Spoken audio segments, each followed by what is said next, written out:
Thank you for the warm welcome. Good morning to one and all present here. I'm Kaushik.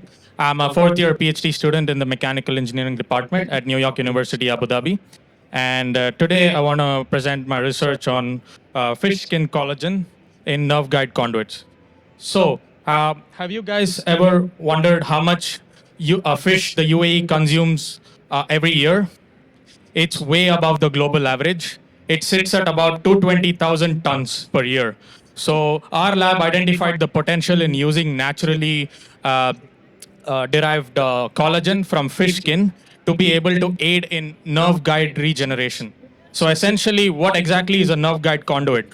It is a regeneration device that is used in helping patients that are suffering from nerve gap injuries, and it helps in bridging the gap between the distal end and proximal end of a nerve tissue.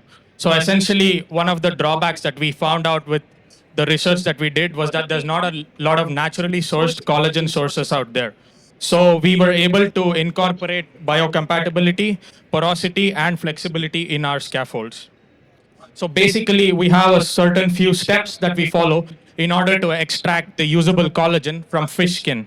So we have these particular series of processes that we run, and we're able to extract usable collagen from the skin, and we were able to confirm the presence of collagen using two different techniques, which is circular dichroism and SDS page. So which is a sure shot indication that whatever we have in the lab is collagen and not gelatin, which is what we wanted to confirm.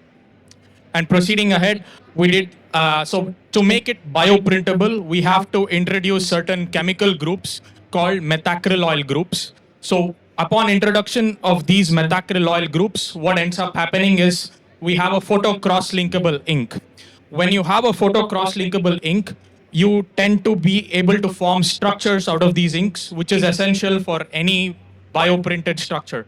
So we basically methacrylate our collagen, and we identify certain peaks that are present in the amide groups and the methacrylate groups.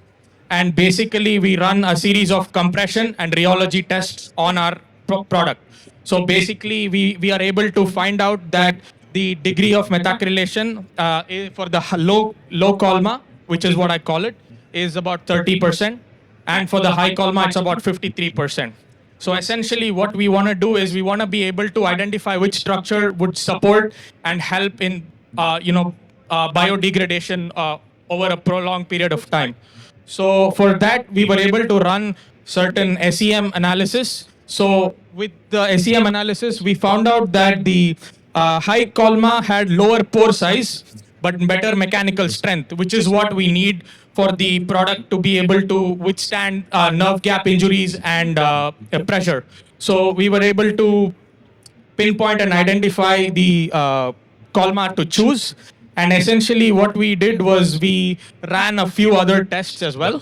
So we did the pore size diameter using SEM. And we found out that the high had a lower pore size diameter, which is good for the cells to proliferate within the scaffold. And we also did compression test and swelling tests. So moving ahead, now we have a material. How do we print it? So we essentially used a technique called DLP, and these were some of the fascinating structures which we were able to print using our material. So you can see the cylinder, you can see the grid, you can see the star, the heart, the code, and of course NYU, the letters. So our material works and it's perfectly fine for bioprinting. So what next? We need to be able to identify if it is biocompatible or not, which is why we introduced cells into our construct. And we had very good results from starting from day 1 to day 14. As you can see on day 1, the cells aren't very, confluent. And then we thought it might not work, We came to day 7 and we didn't see good growth. But we let the culture prolong and we identified that on day 14, we had tremendous results. So essentially what we were able to see is that we produced a naturally sourced collagen from fish skin and we were able to bioprint structures. So the next thing left is clinical translation. So this is a summary of what we did with our research. We took this fish, we extracted the collagen, we chemically modified it, we induced it with the the photo initiator and neural stem cells, and we were able to show that this is a viable product in the market. Thank you so much.